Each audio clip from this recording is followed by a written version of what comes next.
Hello there and welcome back to the Zero Credentials F1 podcast. We've got lots to talk about today because of the big disqualification of McLaren at the Las Vegas Grand Prix. I've got a question for you, Nelly, to kick us off. Is what on earth, or what the were McLaren thinking rolling the dice like that in Las Vegas? Let's go.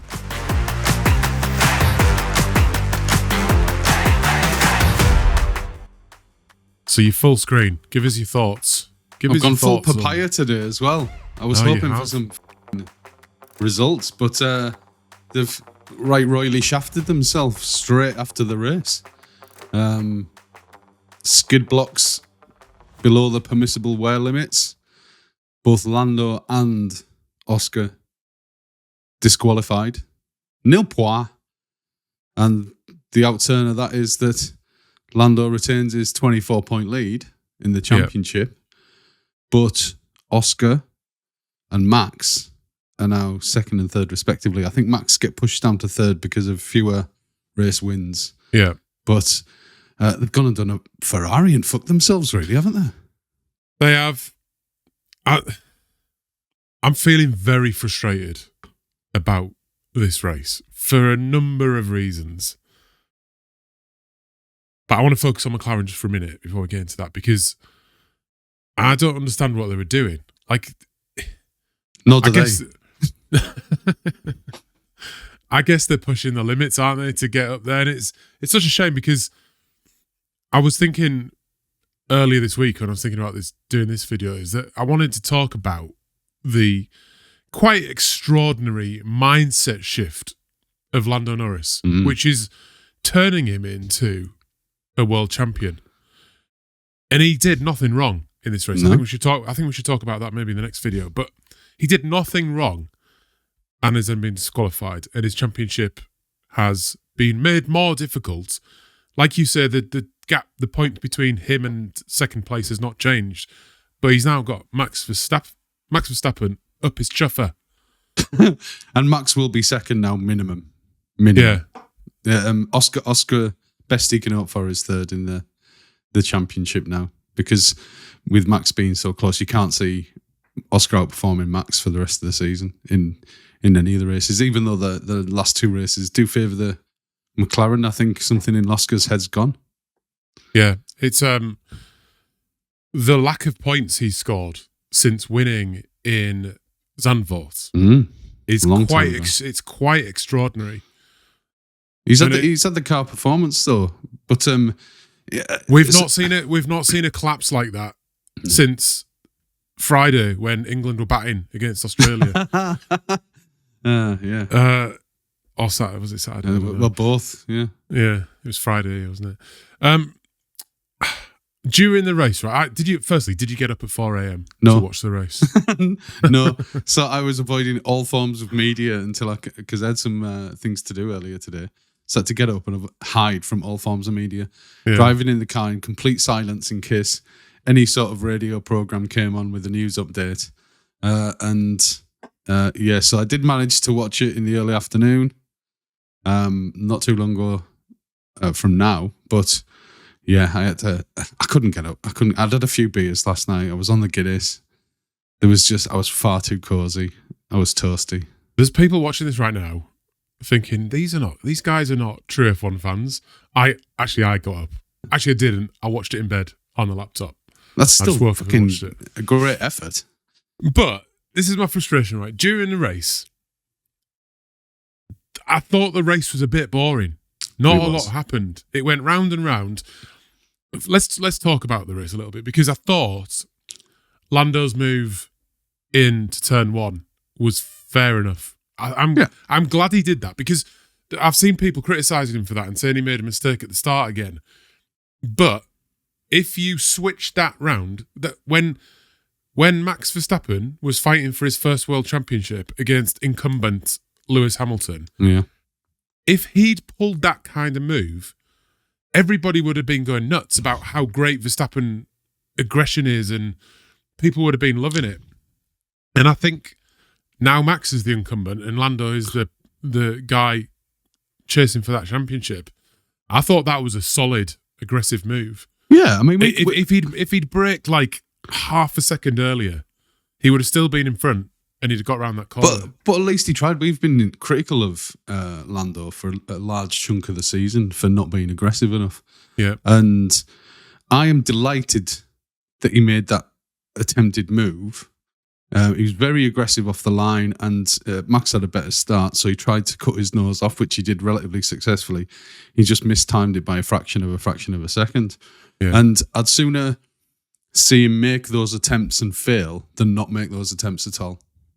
Yes, I think it's more of a mindset. I totally agree. Yeah, that's what it is. It's the mindset shift, isn't it? Yeah, he's tried that kind of thing before, but he's been slightly passive. And if you're passive, 1% passive against it, you'll get hurt or something really bad will happen. But he went for it.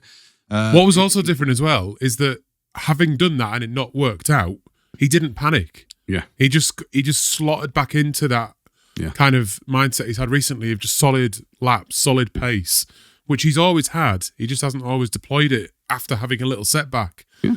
Whereas all the great champions in the past, they have a setback and they come back stronger. Yeah. Or they have a setback and they deal with it and keep on going. And that's exactly what Lando did. And it was a second place that was pretty solid. It would have set him up so nicely.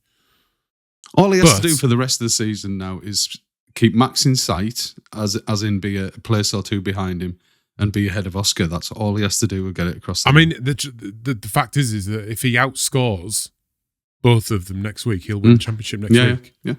On Sunday, it can't be concluded after the sprint race, I don't think. But if he outscores over the weekend, outscores Verstappen and Piastri next week, he wins. He's got every chance. Yeah, it's just frustrating because he did everything right, I thought. And you could tell when they had that issue towards the end, I think they probably knew the plank was getting too low. And I was thinking at one point, because I saw Piastri's car, he was doing an overtake or maybe getting overtaken by somebody himself, maybe, I can't remember. But I thought at one point his car was broken. Yeah, it was excessively sparking, wasn't it? Yeah, and it was so low. Yeah. And that was in the braking zone as well. So, I mean, they'd obviously just bet the house on it being all right. And I think their mitigating circumstances in the they were hilarious. Stewards was like, just like, unforeseen circumstances, more porpoising than we realised. Yeah. It rained a bit, but not actually acknowledging the fact that all the teams were in exactly the same position and still managed to set up their cars correctly. And I agree with you. I thought his car was broken because there was such an excessive amount of sparking. I thought he'd actually caught a piece of somebody else's bodywork underneath him because it looked so aggressive. It made sense. Actually, during the race footage itself, the drop off in Lando's pace, I was more worried about coming in underfueled. Yeah. At the end, because tiptoeing. That's what everybody thought it was. Yeah. But I suspect it might have been that they knew he needs. But so you've been gunning it for 47 laps, and the last 3 laps you go, "Ooh, I've probably gone a bit heavy on my." Yeah, exactly. Because if it's fuel, you're lifting and coasting. Yeah. You're not like losing 3 seconds a lap, are you? Do you think that's what his race engineer was? Because he said it to him at one point quite tersely. Do more of that. Or do it better. Yeah, he did, didn't he? And just do more. Maybe that was code for go easier on your undercarriage because there won't be much of it left when it comes to scrutineering. To keep the gambling kind of analogies going, what McLaren have done, I think, is they've thought, well, right, we'll just try and make the most of this. We'll put $10 on black. No, $1 million on black, and we'll put $1 million on red, and it's come in green. For $0. That's what's happened. Yeah. That's literally what's happened. Yeah. Absolute idiots. It is. It feels they didn't need to. They didn't need to take a chance. A 4th and a 5th. Yeah. Would have been fine, wouldn't it? It would have been absolutely fine because they're probably going to be strong in the last 2 races. They've screwed Oscar now, by extension as well. Because his championship's done, isn't it? Yeah, it has to be. It's between Max and Lando now, and that's it. And they've done something a bit Ferrari-esque. It feels like It's self-harm. It's also, it's no disrespect to the FIA or the scrutineering or anything to do with that. They're completely bang out of order. They were caught. I don't think it was sinister, but they were caught out to do it. And to be fair, they should be building in tolerances, because what they can't afford is DNFs, or the points equivalent to a DNF. They've damaged themselves. That was the one thing they needed to avoid. It is very Ferrari. What can definitely not happen? Both cars don't score anything. Right? That's the only thing we need to avoid. Fuck. Oh, jeez. It's so frustrating. Another frustration I've got, though, is that the fact this disqualification happened, it feels like a buzzkill. You get robbed of your decision, especially when they took so long. Although, did you see, I don't totally blame the stewards in the FIA for taking so long, because did you see how small it was? It was about like 0. I think it was like 0.02 of a millimetre below, wasn't it? Well, the minimum you're allowed to come back with is 9 mil. Is that right? It is 9, yeah. And it was like 8.88 or something on Lando's car, I think. To be fair, with the tolerances of the measuring equipment they use, it's black and white. I read it was like down to 0.001 or something. Yeah. How accurate these. It's obviously a laser thing, isn't it? But yeah, the fact that that's now happened, a disqualification based on the plank, has now happened 6 or 7 times, maybe 6 or 7 times this season. And then obviously happened to Mercedes in 2023 with Lewis in America. Yeah. I hate these regulations. I absolutely hate them. And it was part of my frustration during the race while it was on, is that it's the same thing we've seen over and over and over again, is that you get it becomes processional. All the cars are so close. The DRS is not as effective as it maybe should be. And you get these gaps of about 6 or 7 seconds opening up between all the front runners. So there's just no action up at the front. And that was kind of the case in this race. It was. Thankfully, it didn't last. It only lasted about 90 minutes. But I just think these regulations are shit. And the sort of the way the downforce is created with the plank and everything, and the floor, they have to run so low to the ground. So it incentivizes the team to risk these kind of issues. So it's partly it's partly the regulations that are to blame. Obviously, McLaren, like you said, the FIA have done the right thing because the rules are the rules, but the rules are shit. The rules are shit. The rules are shit because teams, if they bring a plank back, and I don't know what a plank starts off at, but let's say it's 2 centimeters. If they bring it back as 1.5 centimeters relative to the 0.9 that they're allowed, someone's getting their ass kicked. So they're incentivized to go as close to the margin as they dare, and sometimes they will step over the margin. But that's the thing. You're right, but it shouldn't be down to the teams to do that. That pushing it to the margin should be the driver's job. It shouldn't be like a decision the teams are having to make week in, week out, and it's all different at every single track. We want that fine margin to be driver skill, don't we? We don't want it to be teams doing stuff different in each setup. It's like a setup lottery, like we talked. Spin the bloody setup roulette wheel and hope for the best. Well, this is it. I mean, in that respect, some of the drivers are passengers essentially in the vehicles. They can have a limited amount of input, enough input, but not as much as we would like to see as true racing fans. And there is too much influence of the car relative to the driver. It's been one of the most car-led seasons that I can ever remember. Yeah, and it's a buzzkill. And I'm a bit bearish on next year at the moment. Like, I'm worried about it. The battery. Do you think it's more tinkering, more and more fiddling? The battery nonsense we're going to suffer through next year. Yeah. I hope it'll just result in some good racing and that the drivers can have a big difference on it, because at the moment I think it's limited of what the drivers can do. But they're bringing in active downforce as well, so somebody will be stood there with a laser making sure that the downforce deflection in the automated systems for the front and rear wing haven't gone past 0.01% of a tolerated margin and all that. So it brings in more opportunity for them to fuck around with our shit and change results.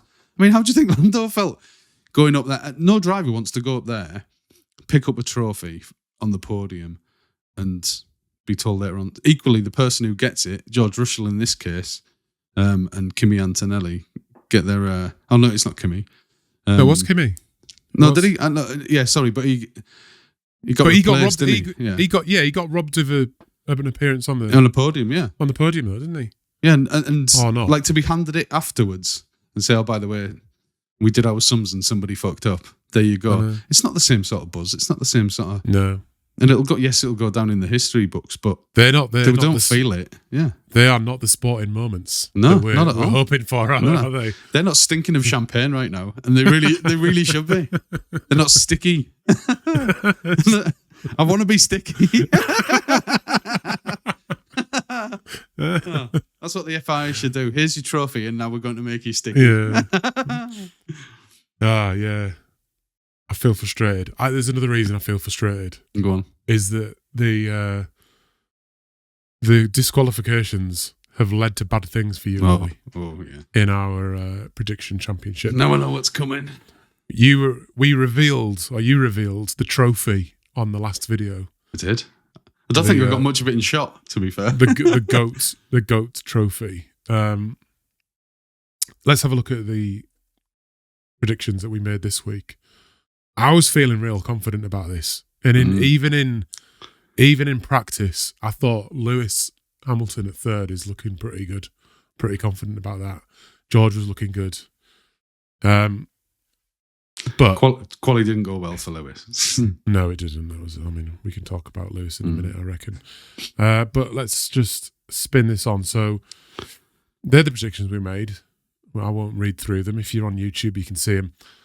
So Whites was winning with 24 points. I was on 18. You on 15. Thanks to the disqualifications. And if we just go back a sec, I'm proud of myself for that fifth of Kimi Antonelli. That prediction was bang on at the end of the race, and I've been robbed. And Whites has been gifted 4 points by the FIA. That's filthy, that, isn't it? He's gone from 24 to 28. He's now got a 10-point lead with 2 races left. Well, he's got one hand on that trophy. The FIA like to do things to go racing with Max, and Whites is a Max fanboy, so he's probably balls deep with the FIA as well. So he might have been on the blower. That's why it took so long. He was on the blower to the president of the FIA saying, "No, this won't do. I haven't got nearly enough points this week." The other thing about the disqualifications as well, and all this sort of nonsense that these cars seem to create, is that it's overshadowed yet another spectacular performance by Max Verstappen. Yeah. In what is let's say that Lando does win the championship. It will be a phenomenal achievement. But some of the stuff Max has done this year has been off the scale brilliant, hasn't it? Yeah. Yeah, I mean, that McLaren was consistent in the early half of the season, but I would dare to say not exciting. But Max has done some truly exciting and incredible things this season. You'll overshine it with the headlines. One thing I am excited about next year is let's assume that Lando does win the championship. I think he's gonna. I think once, like we saw with Max, once he'd won that first championship, #being given the championship in 2021, he just relaxed, didn't he? It changed him, and he just he just became the monkey's off your back. Then, yeah, the stress. You think then and only then I belong in F1, and I am here and I deserve it. Absolutely. And yes, it does change your mindset and your sense of entitlement, and actually your confidence in terms of taking risks, because teams look at you differently. Yeah, I know I can do this because I've done it once before. Yeah, teams. It's the difference between before you won a title. If you bin your car into the wall in practice, you say sorry to the team. If you've done that after you've won a world title, you say, "Why have you handed me this piece of shit? You bunch of fucking idiots." Yeah, it's the mindset. It's completely different. You don't give a fuck about that once you're the world champion. You start making demands. And I think Max will. I think Lando will do that as well. Yeah, and I think we'll see his true talent that we've never questioned. Actually, we've always said he's got the raw pace, but as soon as that mindset shift has happened, I think we're going to see something special next year. But let's talk about Ferrari, because they had some controversy in the week with John Elkann, the boss of Ferrari, saying that the drivers just need to shut up and drive. Lewis obviously doesn't give a shit about that. He's taking no notice of that fucking thing. Yeah, and he's talking after this race, saying it's the worst season he's ever had. Like, he's not looking forward to next season, which obviously indicates that Ferrari engine is an absolute stinker. He obviously hates these regulations just as much as I do. And Charles is being a bit more diplomatic because he hasn't won a world championship exactly yet. And he needs to be. Yeah. Yeah. He hasn't got the sort of fuck you championships yet, like Lewis does. But he's clearly not too confident either. No, absolutely. Yeah, it was just too many mistakes. I think they haven't got frustratingly, they've got a car that can perform in very, very short windows. I think Charles looked pretty lively today in the race, at least for certain periods of it. Looked pretty decent in quality, to be fair. They were both strong in the first half of the race. Yeah. But they were on separate tyres. Charles was on the mediums, looked strong. Lewis was on the hards, looked really strong. And halfway through the race, they've pitted, swapped tyres, and they've both gone off. Both turned to shit. Lewis had no pace at the end. And that should be the time the car comes alive with the reduced fuel and stickier tyres. Yeah.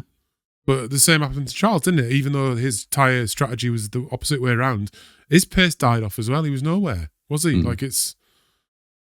No, I mean, I think in general, though, Lewis rescued a dog of a weekend. Obviously, the qualifying incident waved yellows. He had to lift, didn't get to the line in time, but actually build yourself more of a margin, Ferrari. Give yourself 10 seconds to get to the line rather than just on the button, and factor in the fact that this track is known for incidents. It's got the street circuit feel to it, and if somebody gets into trouble, it's going to be on the track, and it's going to be difficult to get them out of the way. But to get from 19th to 8th, notwithstanding the 2 disqualifications, even he was in the points at 10th as the checkered flag went down. It was a decent. It's a performance that car should have been doing anyway, but it's a bit of a rescued weekend for him. Yeah, I don't think he's clearly not very happy. Another thing that I'm excited for next year is seeing what the Audi team do. Yes. When Sauber turn into Audi, because Hülkenberg put in another great performance. Another absolute shocker though for Bortoleto, wasn't it? Yeah. Did you see his move into turn 1? Yeah. Did you see it from the onboard? Yeah. It's just like, that's like when I first started playing F1 on the PlayStation. That was the sort of move I'd pull off. Banzai shit. Yeah, but like you just click like the start button and rewind and do it again. He doesn't have that. He doesn't have that privilege. It was insane. I don't know what he was thinking. That's 2 weeks in a row. He's had an absolute shocker. Yeah, that probably speaks to his maturity in the car. I mean, he has overall in the season he's performed pretty well, but that was a bit of a stinker from him, and he cleared out a few of them on the way. But he's got to hold his hands up to that. I mean, at least it was only Lance Stroll that he took out, though. Really, wasn't it? I was terrified because at some point through quali, Lance was looking really, really good. Or at least at the timesheets. I was thinking no, but then true enough to form. Because it dried out. Standard. You can only drive in the wet. You can't drive. If it's dry, he's got no chance. Yeah. Daddy, can you pay for it to rain? I wonder if he can do some of that. But no, I mean, I'm delighted in general for Kimi Antonelli as well. I thought when he was being chased down by Oscar and was it Leclerc? Yeah, possibly. I thought that was brilliant. He was holding them off. They both had DRS. I mean, it spoke to the fact that DRS was pretty ineffectual. Another slight frustration I have, since I'm feeling frustrated and sharing it, is that at one point towards the end of the race, Antonelli was the fastest man on track on tyres that he'd had on since lap 2. They were like something like 46 laps old, and he was like the fastest man out on track. It's like the tyres should not be lasting that long. That kind of tyre life. He has no right to be doing that. That's not making exciting racing, is it? When you can just pit on a set of softs, dump them off. I mean, just sandbagging for so much else of the rest of the time, isn't it? He must have been sandbagging or just managing pace, which is the most boring form of racing that there is. Yeah, and there's no doubt it was a great performance from him. There's no doubt he's found something recently, hasn't he? His swing's clicked. Yeah. And that's quite exciting. I think he's caught up with George, like, massively. Yeah. But he did the team game as well. I don't think, maybe he didn't do the team game. I don't think he did. He was just doing it. Yeah, they were saying that on commentary. For himself. Yeah. They said that on commentary, but I don't think it was because he was never going to get another 11 seconds up the road or whatever it was. Yeah. I thought he was just doing his own thing. But that just happened to be also helping George out. Yeah, I don't think it was necessarily a team game. He was racing for his own position. Yeah, so, but I mean, decent showing from the rest of the field, though. Yeah, tell me who did you find? Well, Hadjar had a quiet race, but he was up there. Carlos Sainz, everyone loves Carlos Sainz, as we constantly say, and it was nice for him to bring it home in 5th. Nico Hülkenberg, obviously a good result. To be fair, Ocon in the Haas, outperforming Behrman as well, is a rarity these days. Yeah, that's true.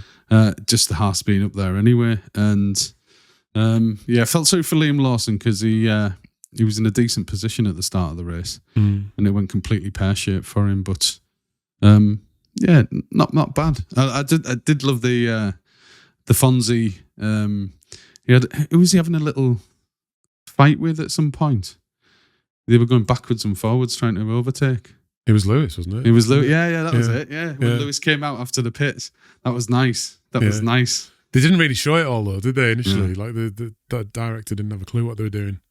Yeah, it was just because they're American, probably. Behrman was following them, and the commentary team were going, "I bet Behrman can't believe his luck that he's battling behind Fonzie and Lewis." But then he got Fonzie, didn't he? Yeah, he got Fonzie just after that. Yeah, that's all I've got. What does it mean to the scores then? What were the scores? Are we on? What's he on now? He's on 28, 10 points ahead. 10 points. We're going to need to do a Max Verstappen, aren't we? It's going to need to be something magical. I literally can't score 15 points in the next 2 races, even if I get a perfect You are hit. Oscar Piastri. The GOAT's not coming to me. The GOAT is not coming to me. And once more, for the sweet souvenir. Real gold. Give it a tap. Let me hear that gold. Ping. Pure gold. Again. Ping. Oh, it's just... It's so nice. Wow. That's some high quality shit. Yeah, I'm still excited about the season. I think I'm going to be really chuffed if Lando wins the championship.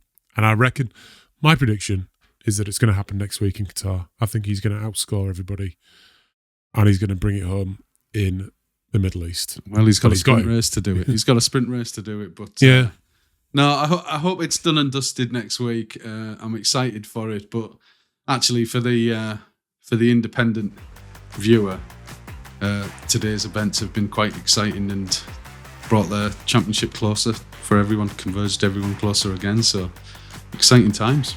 Yeah. Cool. We'll be back on Tuesday or Wednesday, I think, with our Qatar preview. Got a busy couple of weeks, mate. We've got a busy couple of weeks with this triple header. I know. So we're there for you. We're there for you. And then a winter break. We won't leave you hanging, though. We'll probably do something in the winter break. If we could, yeah, we will. If we can be asked. No, we can be asked. I'm feeling the love from people. There's not enough people subscribed. So if you've got to this point in the video and you're not subscribed, like, what on earth are you doing? Why are you watching us for this long? We're rocking real gold riches. Yeah. Real gold. Ping. Yeah. Beautiful. But we're here for you, your F1 weekend companions, and we'll see you again in a few days. Cheers, everybody. Bye-bye. Goodbye. Bye-bye.